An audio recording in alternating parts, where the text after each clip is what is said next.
দাড়িয়ালা আৰু টুপি থকা মানুহ দেখিলেই চবেই যাব আগুৱাই জয় শ্ৰীৰাম বোলো, জয় শ্ৰীৰাম বোলো।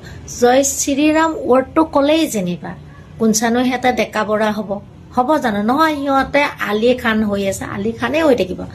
মই এতিয়া ডেকা আলি কওঁ, মই যদি আল্লাহ আল্লাহ কওঁ, মই ৰোজা ৰাখোঁ, মই কি বেগম হলো নেকি? নহয়, মই ডেকাই হৈ থাকিম, কাৰণ মোৰ এইটো ধৰ্ম হয়।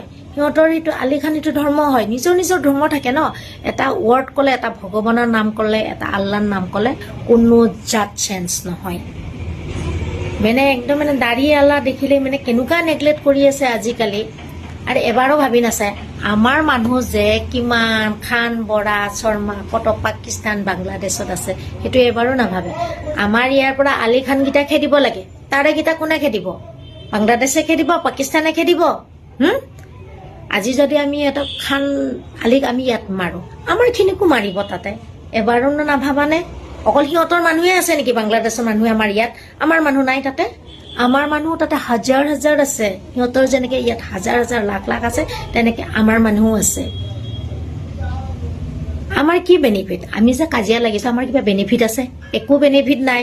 ঠেংগাটো আছে, আমাৰ ভিতৰতে আমি কাজিয়া লাগিব পাৰিম, বাকী একো নহয়, একো আমাৰ বেনিফিট নাই। আৰু এইবিলাক চৰকাৰৰ কাম না, আমাৰ কি কাম আছে? চৰকাৰে যি কৰে কৰক। চৰকাৰে আনিছে বাংলাদেশীক, আমাৰ ইণ্ডিয়ানক বাংলাদেশত থৈছে, চৰকাৰৰ কাম, চৰকাৰে কৰক। আমাৰ ক'ব লগা কি কথা আছে? আমি মিলি আছো, আগৰ দিনৰ পৰা মিলি আছো, মিলি থাকো দিয়াচোন। এনেই কাজিয়া কিহৰ কাজিয়া কৰো? ৰিক্সা ভাড়া কমাই দিবলৈ, মই তুমি ৰিক্সা ভাড়া কমাই দিলো, মই 5 টকা 6 টকাই দিম। কিয় জানানে? হেল্প কৰে যথেষ্ট।